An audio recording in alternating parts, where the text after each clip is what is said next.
Welcome to எண்ணும் எழுத்தும்.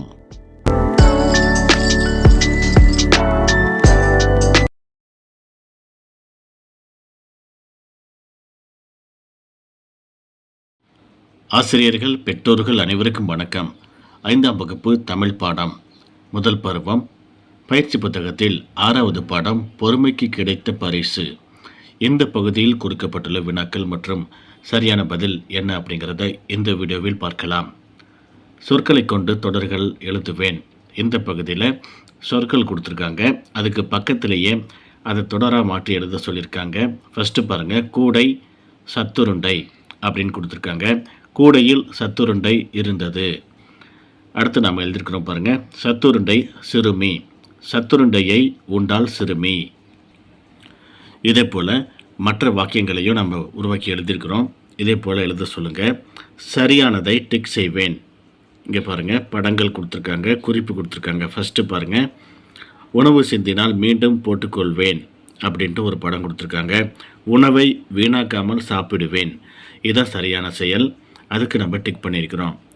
அடுத்து அதுக்கு கீழே பாருங்கள், ஐயா இதோ உங்கள் பொருளை தவற விட்டு விட்டீர்கள், இது சரியானது. அடுத்து வரிசையாக செல்வோம், இதுவும் சரியான ஒரு வாக்கியம். இதுக்கு டிக் பண்ணிக்கலாம். என் கருத்தை நானே எழுதுவேன். மரங்கள் இருந்தால் மரங்கள் இல்லாவிட்டால் அப்படின்ட்டு 2 படங்கள் கொடுத்துருக்காங்க. கீழே பாருங்கள், இந்த இடத்துல நம்ம எழுதியிருக்கிறோம் பாருங்கள், மரங்கள் இருந்தால் அதுக்கு கீழே மழை பொழியும், மரங்கள் செடி கொடிகள் நன்கு வளரும், பூமி பசுமை நிறத்தில் காணப்படும், உயிர்களுக்கு உணவு தண்ணீர் பற்றாக்குறை ஏற்படாது, மனிதர்களும் மற்ற உயிரினங்களும் மகிழ்ச்சியாக இருப்பார்கள், சுத்தமான காற்று கிடைக்கும். அதே போல் பக்கத்தில் மரங்கள் இல்லாவிட்டால் அதுக்கு கீழே உலகம் வெப்பமயமாகிவிடும், உணவு தண்ணீர் பஞ்சம் ஏற்படும், மர நிழலில் வாழும் உயிரினங்கள் அழிவு நிலைக்கு தள்ளப்படும், சுத்தமான காற்று கிடைக்காது, மனிதர்கள் அழியும் நிலை ஏற்படும். இதே போல் 2 படங்களுக்கு பொருத்தமான செயல்பாடுகள் இந்த என்னென்ன நடக்கும் அப்படிங்கிறத கீழே எழுத சொல்லியிருக்காங்க. எல்லாமே நம்ம எழுதி காட்டியிருக்கிறோம். படக்கதையை படிப்பேன், எழுதுவேன். கீழே பாருங்கள், ஒரு படக்கதை கொடுத்துருக்காங்க. இந்த கதைகளை குழந்தைகளை வாசிக்க சொல்லுங்கள். கீழே பாருங்கள், ஒரு கோடு போட்டிருக்காங்க பாருங்கள், இங்கே என்ன வரும் அப்படின்னு சொல்லி கேட்குறாங்க. சிம்பா நீயும் அம்மாவும் சாப்பிடுங்க. இதை குழந்தைகள் தாங்களாகவே படித்து பார்த்து நிரப்புவாங்க. அடுத்த பக்கத்தில் புத்தகத்தில் தேடி எழுதுவோம் அப்படின்னு கொடுத்துருக்காங்க. புத்தகத்தில் இருக்கக்கூடிய அந்த பகுதியை கண்டுபிடித்து குழந்தைகளை இந்த இடத்துல எழுத சொல்லுங்கள். முதல் கேள்வி பாருங்கள், ஊர் பெரியவர் குழந்தைகளுக்கு கொடுத்தது என்ன? குழந்தைகளுக்கு சத்துருண்டை கொடுத்தார். கதையில் உள்ள இணைப்பு சொற்களை கண்டறிந்து எழுதுக. இறுதியாக இவ்வாறே, ஆனால், அதோ. அன்பரசிக்கு படக்கதை புத்தகம் பரிசாக கிடைத்த காரணத்தை எழுதுக. அன்பரசி பொறுப்புடன் மற்ற குழந்தைகளுக்கு சத்துருண்டை கொடுத்து இறுதியில் இருந்ததை எடுத்து பொறுப்புடன் நடந்து கொண்டதால் பரிசாக புத்தகம் கிடைத்தது. அன்பரசியின் தாய் பெரியவருக்கு நன்றி கூறிய காரணத்தை எழுதுக. ஊரில் உள்ள அனைத்து குழந்தைகளும் பெரியவர் சத்துருண்டை வழங்கியதால் தாய் நன்றி கூறினார். தொடரில் உள்ள பெயர்ச்சொல் வினைச்சொல்லை எழுதுவேன். கொடுக்கப்பட்டுள்ள 5 தொடர்களை குழந்தைகளை வாசிக்க சொல்லுங்கள். இதில் இருக்கக்கூடிய பெயர் சொற்கள் வினைச்சொல்லை எடுத்து எழுத சொல்லியிருக்காங்க. கீழே நம்ம எழுதி காட்டியிருக்கிறோம் பாருங்கள். வானொலி பெயர் சொற்கள், அதில் வானொலி, பாடல், ஓவியா, ஓட்டப்பந்தயம், குழந்தை, பசி, அரசர், வேட்டை, பாலன், கதை, இது எல்லாமே பெயர் சொற்கள். வினைச்சொல், அதில் கேட்டேன், ஓடினாள், அழுதது, சென்றார், எழுதினான். இதே போல் எழுத சொல்லுங்கள்.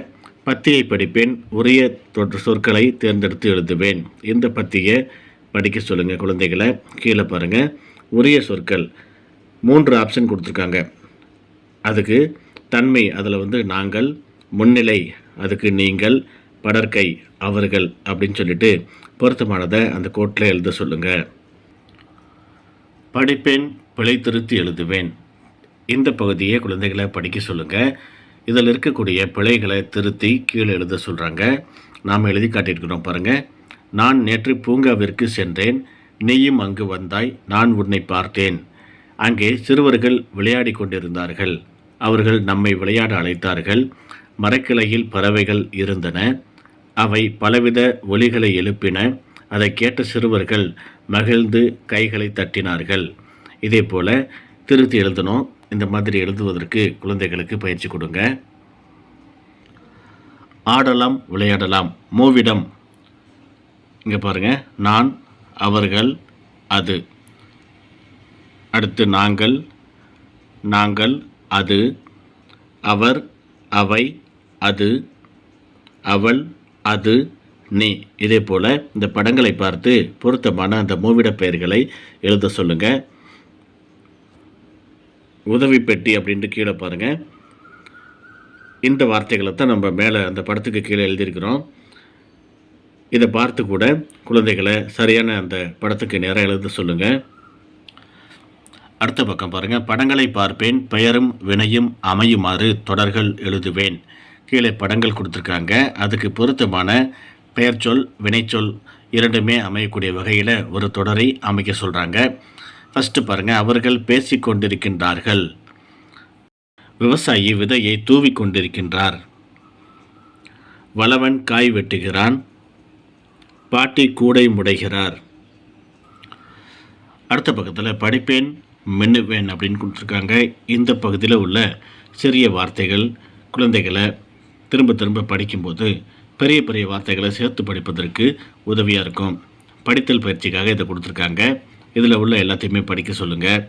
அடுத்து கீழே பாருங்கள். அட்டவணையை படிப்பேன், விடை எழுதுவேன். இந்த அட்டவணையில் கொடுக்கப்பட்டுள்ள அனைத்து வார்த்தைகளையும் குழந்தைகளை திரும்ப திரும்ப வாசிக்க சொல்லுங்கள். இப்போ இதுக்கு கீழே பாருங்கள். 2 கட்டங்கள் இருக்குது. முதல் கட்டத்தில் உணவுப் பொருட்கள் அப்படின்னு கொடுத்துருக்காங்க. இரண்டாவது கட்டத்தில் தோட்டத்தில் காணப்படுபவை அப்படின்னு கொடுத்துருக்காங்க.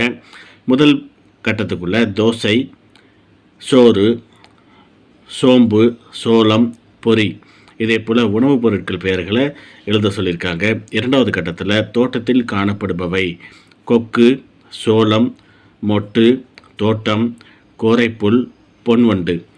இதே போல் தோட்டத்தில் என்னென்ன இருக்கும் அப்படிங்கிறத இங்கே எழுத சொல்லியிருக்காங்க. இந்த வார்த்தைகள் எல்லாமே மேலே இருக்கக்கூடிய இந்த கட்டத்தில் இருக்குது. இங்கிருந்து தான் கண்டுபிடித்து கீழே எழுத சொல்லணும். குழந்தைகளை கண்டுபிடித்து இதே போல் பிரித்து எழுதுவதற்கு பயிற்சி கொடுங்க. அடுத்த பக்கத்தில் படிப்பேன், மகிழ்வேன் அப்படின்னு இருக்குது. இங்கே 4 கட்டங்கள் போட்டிருக்காங்க பாருங்கள். ஃபஸ்ட்டு கட்டத்தில் பாருங்கள். வானொலி, பாடும் வானொலி, தோட்டத்தில் பாடும் வானொலி, பொன்னன் தோட்டத்தில் பாடும் வானொலி.